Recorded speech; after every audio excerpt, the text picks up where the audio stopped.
بسم اللہ الرحمن الرحیم رب زدنی علما۔ نحمدہ و نصلی علی رسولہ الکریم، اما بعد۔ تمام قسم کی تعریف، کبریائی اور بڑائی اللہ رب العزت کے لیے لائق و زیبا ہے، اور لاکھوں نہیں کروڑ درود السلام ہو تمام انبیاء کرام پر، خصوصاً اللہ کے رسول صلی اللہ علیہ وسلم پر۔ سامعین اکرام، جو ایک سوال باقی رہ گیا تھا کہ کیا اشاعرہ اہل سنت میں سے ہے یا نہیں ہے، علامہ امام ابو الحسن اشعری رحمہ اللہ کو اتنی تفصیل سے ذکر کرنے کا مقصد یہ تھا۔ امام ابو المظفر یحییٰ الحنبلی رحمہ اللہ نے یہ بات کہی، اور ابن رجب نے ذیل طبقات حنابلہ کے اندر اس کو نقل کیا کہ خدا کی قسم، ہم حنبلی کبھی بھی امیر المؤمنین علی ابن ابی طالب کو روافظ کے ساتھ نہیں چھوڑیں گے، یعنی روافظ سے زیادہ ہمارا جو ہے حق ان پر ہے، ہم ان پر ان سے زیادہ حقدار ہیں، کیونکہ وہ ہم سے ہے اور ہم ان سے ہیں۔ اور ہم امام شافعی کو بھی کبھی بھی اشاعرہ کے ساتھ نہیں چھوڑیں گے، کیونکہ ہمارا امام شافعی پر ان سے زیادہ حق ہے۔ تو یہ بات اس لیے کہہ رہا ہوں ساتھیوں کہ چاروں ائمہ کا نہ ابو الحسن اشعری علیہ الرحمہ کے جو افکار جو ان کی طرف منسوب کیے جاتے ہیں ان سے کوئی تعلق ہے، نہ ابو المنصور ماتریدی کے افکار سے ان کا کوئی تعلق ہے، کیونکہ یہ بعد میں آنے والے لوگ ہیں۔ واضح؟ پہلی بات۔ دوسری بات، جو افکار ہم نے اشاعرہ کے دیکھے کہ اللہ تعالیٰ جو ہے آسمانوں میں نہیں ہے، ٹھیک ہے، اللہ تعالیٰ کے الوف کا انکار، یہ کہ مکان نہیں ہے، یا پھر جو بھی جو ہے یہ ماننا کہ قرآن جو ہے یہ جو ہے اللہ تعالیٰ کا کلام نہیں ہے۔ بعض لوگ کہہ سکتے ہیں کہ وہ پرانے اشاعرہ کا کلام ہوگا، آج کے اشاعرہ کا نہیں۔ جامعہ بن نوریہ کی ویب سائٹ آپ اٹھا کر دیکھیں، جس کو چاہیے لنک میں بھیجوں گا، اس پر انہوں نے لکھا ہے، چنانچہ عربی زبان میں جو قرآن ہم لکھا ہوا دیکھتے ہیں یا عربی زبان میں پڑھتے ہوئے سنتے ہیں، یہ اللہ تعالیٰ کی صفت کلام نفسی نہیں ہے، یہ اللہ تعالیٰ کی صفت نہیں ہے۔ یعنی جو قرآن جو ہم دیکھ رہے ہیں، جو پڑھ رہے ہیں، وہ اللہ تعالیٰ کی صفت نہیں، وہ اللہ تعالیٰ کا کلام نہیں ہے۔ تو اب آپ بتائیے، یہ جو تقسیم کیا جا رہا ہے، یہ جو کہا جا رہا ہے، یہ کیا ہے؟ سعید فودا کی جو ہے ویڈیو موجود ہے، وہ صراحت کہہ رہا ہے کہ جو قرآن نبی کریم صلی اللہ علیہ وسلم پر نازل ہوا، نعوذ باللہ من ذالک، وہ کیا ہے؟ مخلوق ہے۔ سعید فودا زندہ ہے ابھی، اور ابن قدامہ مقدسی رحمہ اللہ نے یہی وجہ ہے فرقہ اشاعرہ کی تکفیر کی اس موضوع پر، کہ جب انہوں نے جو ہے قرآن کو مخلوق کہا۔ بہرحال بات دوسری طرف نہ جائے، تو بات یہ عرض کر رہا تھا کہ ان کا جو عقیدہ ہے قرآن مجید مخلوق ہے، یا نصوص کے ظاہر کو جو ہے ثابت نہ کرنا، یا یہ کہنا کہ اللہ، یعنی یہ کہ اللہ کے رسول، یعنی کیا کہتے ہیں،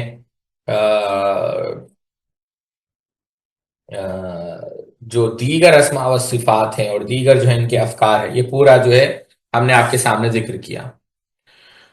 تو پہلی بات تو یہ ثابت ہوئی کہ ائمہ اربعہ کا ان سے کوئی جو ہے لینا دینا نہیں، اور دوسری بات، جو آج کے اشاعرہ ہیں وہ اشاعرہ نہیں، رازیین ہیں، ابن فورقین کہہ لیں آپ ان کو، کیونکہ ان کے جو افکار ہیں وہ ابو الحسن اشعری رحمہ اللہ کے افکار نہیں ہیں۔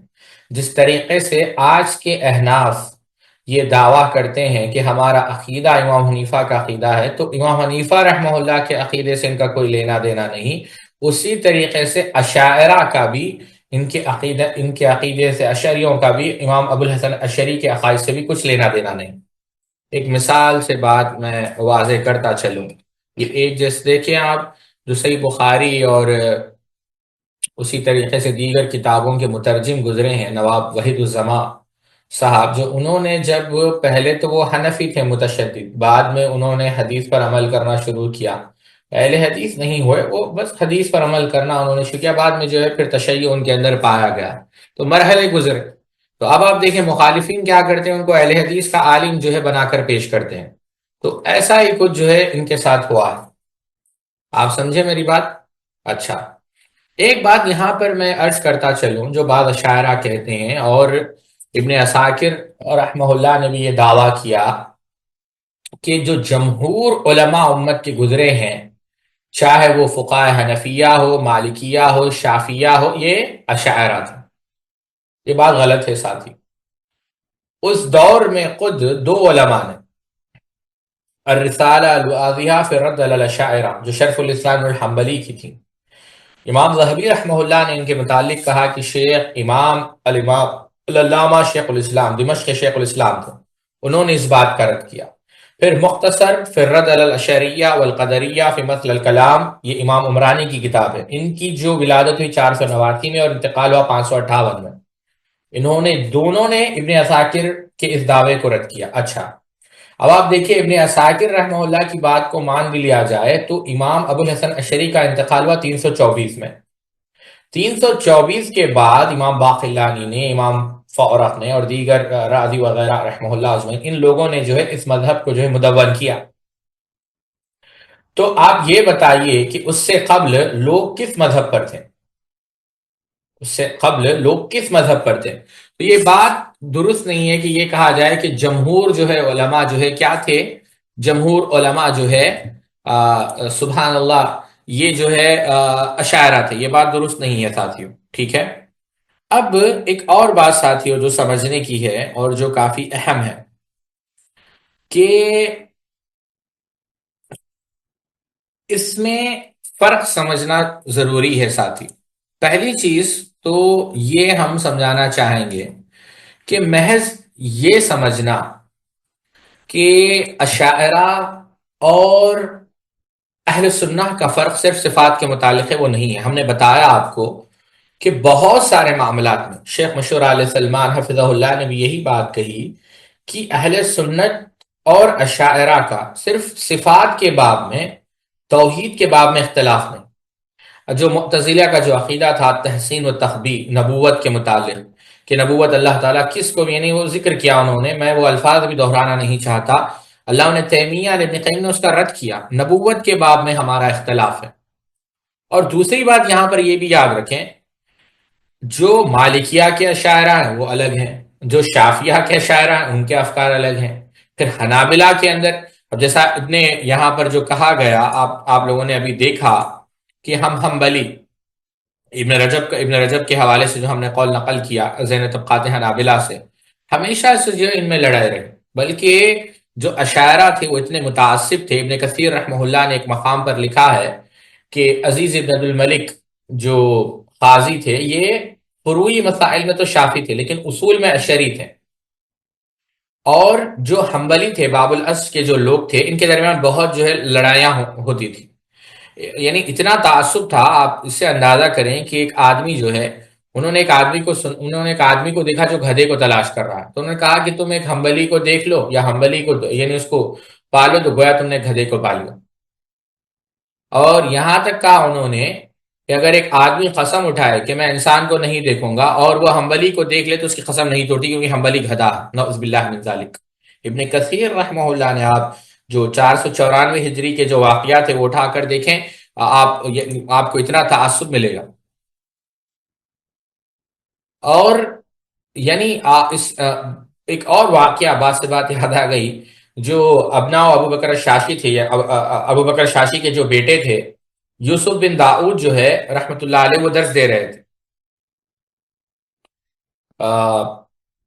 اور ان سے کہا کہ آپ اشعری مذہب پر درس دیں ورنہ کچھ نہ کہیں۔ تو یوسف بن داؤد رحمہ اللہ کو اتنا غصہ، انہوں نے کہا کہ تم جوان ہونا، اللہ تعالیٰ تمہیں جوانی سے محروم کر دے۔ جیسا انہوں نے دعا کی، وہ لوگ جو ہے جوانی میں ہی مر گئے، یعنی بڑھاپے تک بھی وہ نہیں پہنچے۔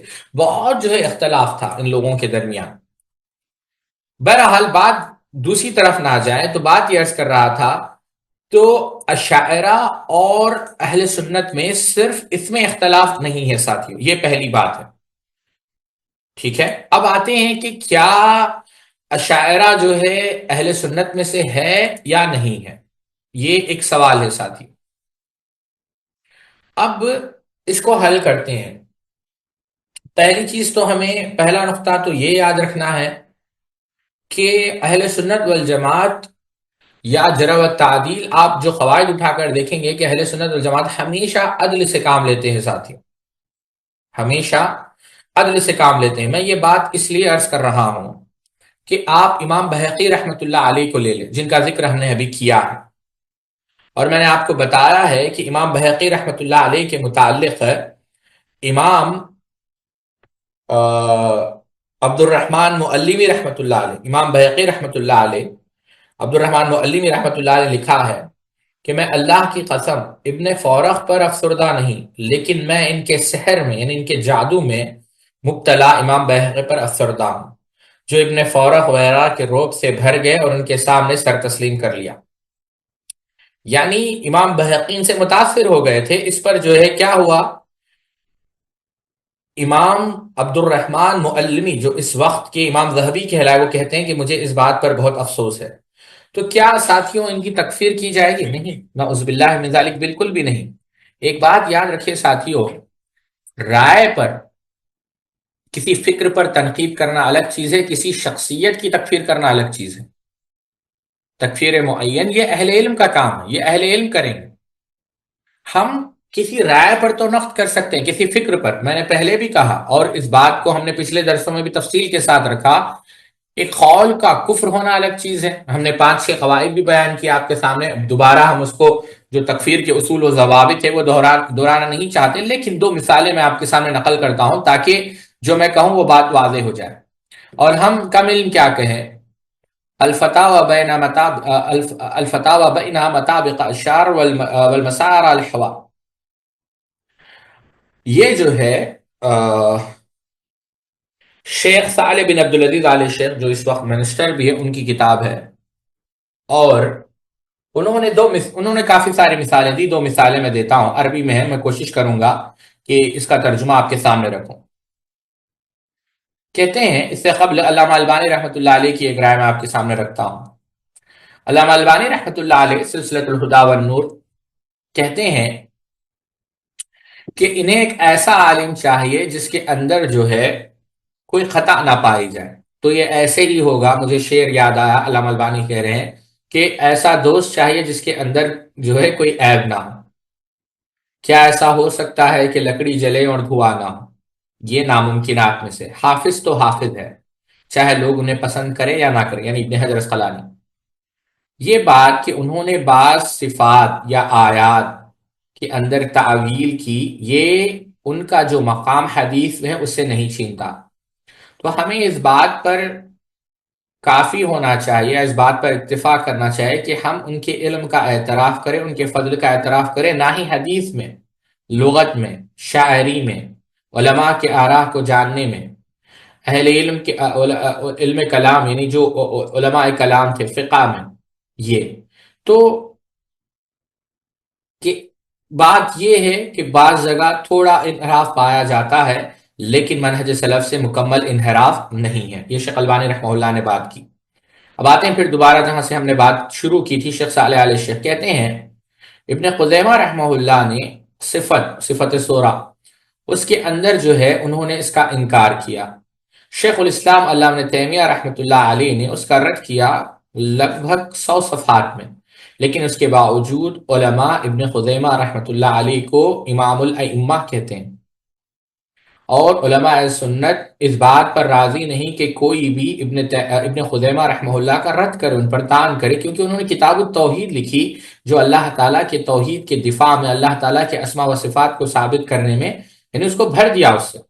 امام ذہبی رحمۃ اللہ علیہ، اب یہاں دیکھیے انہوں نے امام ذہبی رحمہ اللہ کا قول نقل کیا، لیکن میں یہاں پر آتا ہوں امام ذہبی نے کیا کیا۔ امام ذہبی رحمہ اللہ نے کیا کہا؟ امام ذہبی رحمہ اللہ نے کہا وَكِتَابُ فِي التَّوْحِيدِ مُجَلَّدٌ كَبِيرٌ وَقَدْ تَأَوَّلَ فِي ذَلِكَ حَدِيثُ الصُّورَةِ فَلْيَعْذُرْ مَنْ تَأَوَّلَ بَعْضَ الصِّفَاتِ وَأَمَّا السَّلَفُ فما قاسوا في التعويل بل آمنوا وكفوا وفوضوا علم ذلك إلى الله ورسوله ولو أن كل من اخطأ في اجتهاده مع صحة إيمانه پھر ایک لمبا اقتباس ہے، پھر اس کے بعد آخر میں کیا کہا، رحمہ اللہ الجمیع بمنہ وکرامہ، سیر اعلام النبلاء کے اندر، کہ ابن خزیمہ کتاب التوحید لکھی، بہرحال جو صفات سورہ جو صفت تھی اس کے اندر جو ہے تعویل کی اور ہمیں جو ہے ان کو جو ہے اس پر جو ہے عذر دینا چاہیے، لیکن سلف نے کبھی تعویل نہیں کی، انہوں نے جو ہے اس کی کیفیت اللہ تعالیٰ کے حوالے کی۔ اگر کوئی غلطی کرتا ہے اور اس کا ایمان درست ہو اور وہ حق کو پہنچنا چاہتا تھا، تو اگر ہم ان کو بدعتی کہہ دیں تو کوئی نہیں بچے گا۔ لَقَلَّ مَنْ يَسْلَمُ مِنَ الْأَئِمَّةِ مَعَنَا، کوئی بھی نہیں بچے گا، اللہ تعالیٰ ہم سب کو معاف کرے۔ اب دیکھیں ساتھیوں، یعنی معاف کر، میں ترجمہ یعنی لفظاً لفظاً نہیں کر رہا ہوں، بس مفہوم سمجھانے کی کوشش کر رہا ہوں۔ اللہ تعالیٰ ہم سب کو معاف کرے۔ اچھا، تو کیا کہہ رہے ہیں شیخ صالح آل شیخ؟ کہہ رہے ہیں کہ امام ذہبی رحمہ اللہ نے کہا کہ یہاں پر ان سے غلطی ہوئی ہے، تو ہمارا موقف کیا ہونا چاہیے ایسے معاملوں میں؟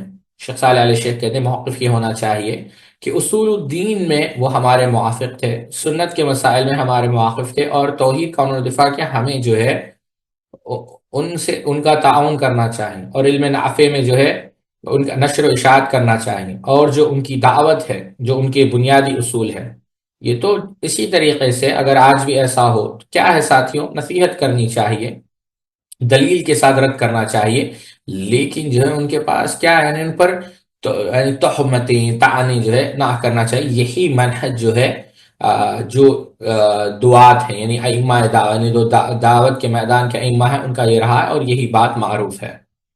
دوسری مثال جو آپ نے دی امام شوکانی علیہ الرحمہ کی، کہتے ہیں کہ ان کا بھی جو مقام معروف ہے، لیکن توسل کا باب آپ اٹھا لیں، صفات کا باب آپ اٹھا لیں، سیدنا عمر رضی اللہ عنہ کے متعلق بھی بعض باتیں لیس بجید جو اچھی نہیں ہیں، سیدنا معاویہ رضی اللہ عنہ کے بعد میں، لیکن علماء نے ان کو ذکر نہیں کیا۔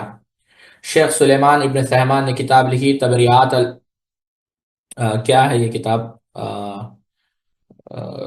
کتاب لکھی، میں کیا ہے، شیخان الامامین، یعنی امام سنانی اور امام شوکانی۔ کیوں یہ کتاب لکھی؟ کیونکہ ان کی جو اصول تھے وہ سنت پر مبنی تھے، جو اعتقادی مسائل تھے، توحید تھے، وہ جو ہے یعنی سنت کا دفاع کرنا، یہ جو ہے ان کے اندر نہیں پایا جاتے۔ ہاں ان سے غلطی ہوئی ہے بعض مسائل میں، اور اس کو ہمیں جو ہے اس کی ہمیں پیروی نہیں کرنی چاہیے۔ سمجھ رہے ہیں آپ میری بات؟ یہ بات شیخ صالح علیہ شیخ حفظہ اللہ نے بیان کی۔ اب ساتھیوں یہ باتیں آپ لوگ یاد رکھیں، اور یہی بات شیخ دکتور سلطان العمیری نے بھی بیان کی، جو اشاعرہ کے اعلام ہیں، تو ہم یہ نہیں کہیں گے کہ وہ کافر ہے، نہیں، ہم واضح بات یہ ہے کہ وہ گمراہ ہے، لیکن بدعت مکفرہ کے تک ایسا نہیں کہیں گے کہ وہ کافر ہے، دین سے خارج ہے، لعنتان، یہ جو ہے صحیح طریقہ نہیں ہے، ٹھیک ہے؟ شیخ صالح العثیمین، شیخ محمد بن صالح العثیمین رحمۃ اللہ علیہ سے پوچھا گیا تو آپ نے بڑی پیاری بات کہی، آپ نے کہا جب اہل سنت کا لفظ رافضی مکتب فکر کے مقابلے میں بولا جائے تو اہل سنت میں معتزلی بھی شامل ہے، ان میں اشعری بھی شامل ہے، چنانچہ اہل سنت میں ہر وہ گروہ شامل ہے جو کفریہ بدعات کے مرتکب نہیں ہوئے۔ لیکن اگر ہم یہ بتلانا چاہیں کہ اہل سنت کون ہے تو پھر ہم کہیں گے حقیقی اہل سنت سے مراد سلف صالحین ہے جو کہ سنت اور صحیح عقیدے پر ہیں، متحد ہوئے اور انہی کو مضبوطی سے تھاما، تو اس معنی اور مفہوم کے مطابق اس میں اشعری، معتزلی، جہمی وغیرہ اہل سنت میں شامل نہیں ہوں گے۔ پھر شیخ محمد بن صالح العثیمین رحمۃ اللہ علیہ امام نووی اور ابن حجر رحمہ اللہ کے بارے میں گفتگو کرتے ہوئے کیا کہتے ہیں؟ کیا یہ درست ہے کہ ہم ان دونوں اہل علم اور دیگر انہی جیسے افراد کو اشعری لوگوں کی جانب منسوب کر دیں اور کہیں کہ یہ اشعری تھے؟ اس کا جواب یہ ہے کہ نہیں۔ کیوں ساتھیوں؟ جیسا آپ نے دیکھا، کیا ابن خزیمہ کو اشعری کہا جا سکتا ہے؟ کیا امام بہقی کو اشعری کہا جا سکتا ہے؟ آپ دیکھیں نہیں، کیونکہ اشعریت ایک مستقل مذہب ہے، اسماء و صفات میں، ایمان میں، آخرت کے بارے میں ایک الگ تھلگ ان کا وجود ہے۔ ان کے مذہب کے بارے میں ہمارے بھائی سفر الحوالی بہت ہی خوب لکھا، کیونکہ بہت سے لوگ اس بارے میں سمجھتے ہی نہیں ہیں، لیکن وہ صفات کے مسائل میں سلف صالحین کے مخالف ہے۔ یعنی امام نووی اور ابن حجر کے اشعریت سے اختلاف بھی بہت ہے، لہذا اگر کوئی شخص اسماء و صفات کے مسائل میں کوئی ایسی بات کہہ دے جو اشعریت کے مطابق ہو تو ہم یہ نہیں کہیں گے کہ ایسی بات کہنے والے اشعری ہو گیا ہے۔ آپ خود ہی بتلائیں کہ اگر کسی حنبلی شخص کو دیکھیں کہ وہ کسی مسئلے میں شافعی مذہب کی بات کو صحیح مانتا ہے تو کیا وہ حنبلی شافعی ہو جائے گا؟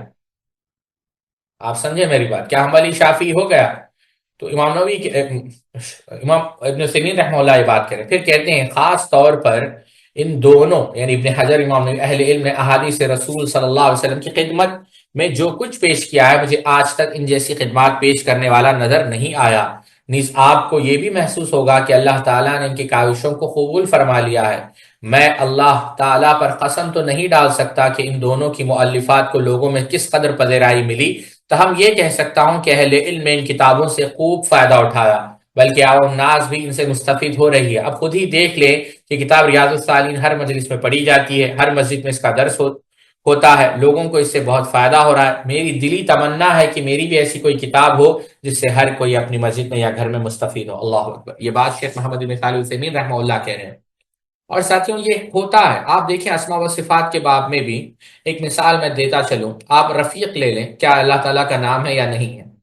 اب بعض نے اس کو ثابت کیا، بعض نے ثابت نہیں کیا۔ نور کو آپ اٹھا لیں، نور، کیا یہ نور نام ہے یا نہیں ہے؟ آپ جا کر پڑھیں، میں آپ کو بس ایک اسائنمنٹ دے رہا ہوں، یہ کل 2 اسٹوڈنٹس نے ماشاءاللہ اسائنمنٹ کیا ہے، اللہ تعالیٰ جو ہے نا جزائے خیر دے۔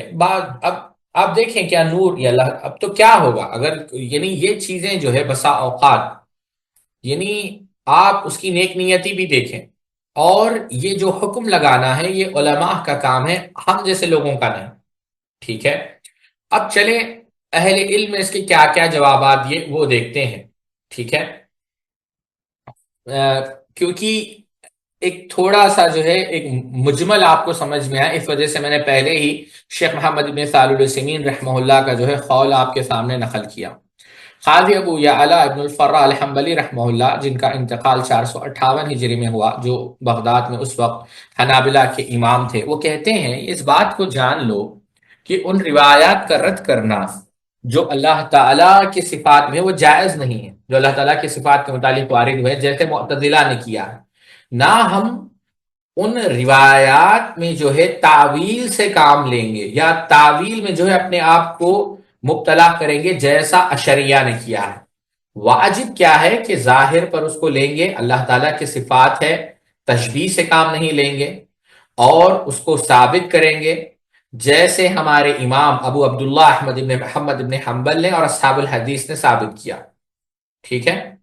تو اب یہاں پر کیا کہہ رہے ہیں، یعنی 3 مذہب ذکر کر رہے ہیں، ابطال التاویلات یہ اخبار الصفات، یہ کتاب ہے ان کی، ایک معتزلہ کا جو انکار کرتی ہے تعطیل، اور دوسرا اشعریہ کا تعویل، اور تیسرا کس کا؟ اہل سنت والجماعت اصحاب الحدیث کا۔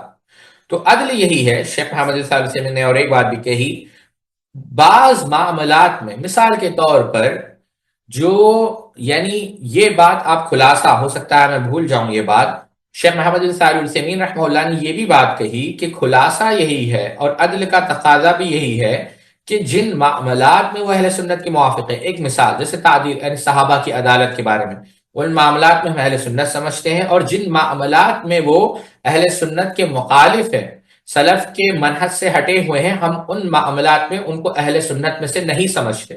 ان کو مطلقاً اہل سنت میں داخل کرنا یہ بھی ظلم ہے، اور ان کو مطلقاً اہل سنت سے خارج کرنا یہ بھی ظلم ہے، یہ یاد رکھیں بات۔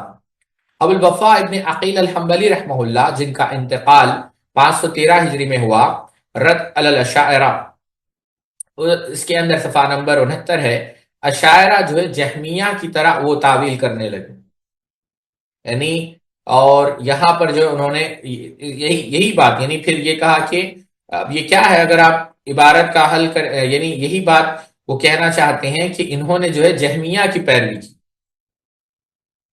تو اب یہ بھی اس بات پر دلیل ہے، یہ بھی ان کے قول کا خلاصہ یہی بنتا ہے کہ وہ سلف کے راستے سے ہٹے ہوئے تھے۔ عبدالعزیز راجی رحمہ اللہ، عقیدہ تحاویہ، شیخ عبدالعزیز الراجی السلفی رحمہ اللہ، عقیدہ تحاویہ کی جو ہے شرح کرتے ہوئے آپ نے کیا کہا کہ اہل سنت جو ہے اللہ تعالیٰ کی رؤیت اور فوقیت دونوں کو ثابت کرتے ہیں، اور جہمیہ، معتزلہ، خوارج، امامیہ یہ دونوں کا انکار کرتے ہیں، اور کلابیہ اور اشعریہ رؤیت کو تو ثابت کرتے ہیں لیکن فوقیت کا وہ انکار کرتے ہیں۔ آپ سمجھ رہے ہیں میری بات؟ تو یہاں پر دیکھیں، تو بعض جگہ جو ہے رؤیت کو ثابت کیا، لیکن جو ہے کس کا انکار کر دیا؟ فوقیت کا۔ شیخ عبد القادر جیلانی رحمۃ اللہ علیہ کہتے ہیں، اور ان کے تو بڑے سخت الفاظ ہیں، کہ بلکہ بعض مقامات پر لکھا ہے کہ قیامت کے دن جو ہے اللہ تعالیٰ ہی جو ہے ان کا جو ہے فیصلہ کرے گا۔ استواء کے بحث میں یہی بات کہی کہ ہم اشاعرہ کی طرح نہیں کہتے کہ غلبہ مراد ہے۔ یہ بات شیخ عبد القادر جیلانی رحمۃ اللہ علیہ نے کہی۔ ہمارا مذہب اہل سنت کا مذہب ہے کہ اللہ تعالیٰ جو ہے عرش پر مستوی ہے، ونیت الطالبین۔ اسی طریقے سے شیخ عبد المحسن العباد کو آپ لے لیں۔ شیخ عبد المحسن العباد حفظہ اللہ کہتے ہیں، جب ان سے سوال کیا گیا کہ کیا اشاعرہ اہل سنت میں سے ہے یا نہیں ہے، تو آپ نے کہا اہل سنت والجماعت صحابہ ہے، اور صحابہ کے راستے یا صحابہ کی جن لوگوں نے اتباع کی ان کی پیروی کی، جیسا کہ اللہ کے رسول صلی اللہ علیہ وسلم نے کہا فرقۃ الناجیہ کی جو ہے تفصیل بیان کرتے ہوئے کہ مَعَ علیہ و اصحابہ، اور وہ اللہ تعالیٰ کے ناموں پر ایمان لاتے ہیں، صفات پر ایمان لاتے ہیں، جیسے کہ کتاب و سنت میں ہے، جیسے کہ اللہ کے کمال کل شان، نہ اس میں جو ہے تعویل کرتے ہیں، نہ تمثیل، نہ تحریف۔ جیسے اللہ رب العزت نے قرآن مجید میں کیا کہا؟ اللہ رب العزت نے کہا لیس کمثلہ شیء وہو السمیع البصیر۔ اب اس آیت میں کہتے ہیں کہ ان آیت میں اللہ تعالیٰ کی دو صفت سمع، صفت بصیر، اور تشبیہ کا انکار کیا گیا، لیس کمثلہ شیء۔ اشاعرہ وہ ہے جو اپنی نسبت ابو الحسن اشعری کی طرف رحمہ اللہ کرتے ہیں، جن کا انتقال 270 ہجری میں جو پیدا ہوئے 270 ہجری میں، انتقال ہے 270 ہجری میں پیدا ہوئے، اور انتقال 330 ہجری میں ہوا۔ اب بعد میں جو ہے یعنی یہ وہ مذہب تھا اہل سنت والجماعت کی طرف آنے سے پہلے وہ جو مذہب پر تھے، یعنی یہ اس مذہب کی پیروی نہیں کرتے جو ان کا آخری مذہب تھا، وہی پہلا اور دوسرے دور والے مذہب کی یہ پیروی کرتے ہیں۔ یہ شیخ عبد المحسن العباد حفظہ اللہ کہہ رہے ہیں۔ اور جو اب پھر کہتے ہیں کہ جو مذہب پہ وہ تھے وہ تعویل کا تھا، خاص کر صفات کے باب میں۔ تو اشاعرہ جو ہے کہتے ہیں یہ گمراہ فرقوں میں سے ہے، یہ اہل سنت والجماعت کے راستے سے ہٹے ہوئے ہیں، ٹھیک ہے۔ اب یہ بات کہنے کے بعد بڑی اچھی بات آپ نے کہی، کہتے ہیں کہ حسن بصری رحمۃ اللہ علیہ نے کہا کہ جو جاد ابن درہم جو کہہ رہا ہے اگر وہ سچ ہے تو اللہ کے رسول صلی اللہ علیہ وسلم ہمیں وہ بات کہتے ہیں۔ اور سے سنیں آپ یہ بات، ابن حجر نے فتح الباری میں حسن بصری رحمۃ اللہ علیہ کا قول نقل کیا، جو جاد ابن درہم جو کہہ رہا ہے اگر وہ سچ ہوتا تو اللہ کے رسول صلی اللہ علیہ وسلم ہمیں وہ پہنچاتے، اس کی تعلیم دیتے۔ تو شیخ عبد المحسن العباد کہتے ہیں کہ میں بھی وہی کہتا ہوں، اللہ اکبر، جو حسن بصری رحمۃ اللہ علیہ کہتے ہیں کہ اگر اشاعرہ، فلاسفہ، اہل کلام جو کہہ رہے ہیں، جو تاویلات کر رہے ہیں، اگر وہ سچ ہوتا تو اللہ کے رسول صلی اللہ علیہ وسلم ہمیں اس کی تعلیم دیتے، ہمیں وہ پیغام پہنچا دیتے۔ سبحان اللہ، یہ بات شیخ عبد المحسن العباد نے کہی۔ شیخ احمد یحییٰ النجمی رحمۃ اللہ علیہ کہتے ہیں صحیح بات، درست بات یہی ہے کہ جو اشاعرہ اور ماتریدیہ ہے وہ اہل بدعات میں سے ہے۔ یہ کسی کے لیے جائز نہیں کہ وہ یہ کہیں کہ وہ اہل سنت میں سے ہیں، اور اگر کوئی یہ کہتا ہے کہ یہ دو گروہ اہل سنت والجماعت میں سے ہے تو اس نے اپنے آپ کو ایک قبر میں ڈال لیا، اور یہ ایک سنگین غلطی ہے اور گمراہی ہے، بلکہ ایک قطرہ ہے، اور اس کے متعلق قیامت کے دن اس کو پوچھا جائے گا۔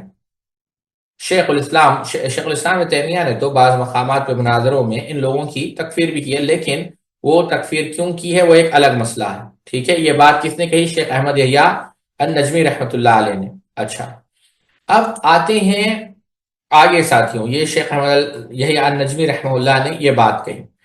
شیخ عبدالعزیز ابن باز رحمۃ اللہ علیہ نے کہا، جیسے امام بحقی رحمہ اللہ نے کتاب الاعتقاد کے اندر نقل کیا کہ ان کے شیخ عبدالعزیز ابن باز کہتے ہیں اصل میں جو ہے جو کتاب ہے تنبیہات، یعنی جو محمد علی صابونی کا جو رد لکھا ہے وہ کتاب کے اندر کہتے ہیں شیخ عبدالعزیز ابن باز رحمہ اللہ کہ یہ جو امام بحقی کے اندر جیسے عبد الرحمن المعلمی کا جو کلام پچھلے گزرا ہے، تو کہتے ہیں کہ یہ جو کلام امام بحقی رحمہ اللہ کے پاس آیا ہے، یہ جو ہے اہل بدعت کا کلام ہے اور یہ اہل سنت کا کلام نہیں ہے. ٹھیک ہے. اور شیخ محمد صالح وسیم رحمۃ اللہ علیہ کی تو بات گزری ہے. اب شیخ البانی رحمۃ اللہ علیہ کی رائے آپ دیکھیں. شیخ البانی رحمۃ اللہ علیہ کیا کہتے ہیں؟ شیخ البانی رحمۃ اللہ علیہ کہتے ہیں کہ میں وہ رائے نہیں رکھتا جو بہت سارے ماضی کے علماء یا عصر حاضر کے علماء رکھتے ہیں کہ فلاں جو ہے گروہ اہل سنت میں سے نہیں ہے کیونکہ ایک مسئلے میں ان کی گمراہی. تو وہ کہتے ہیں، انہوں نے یہ بات کہی.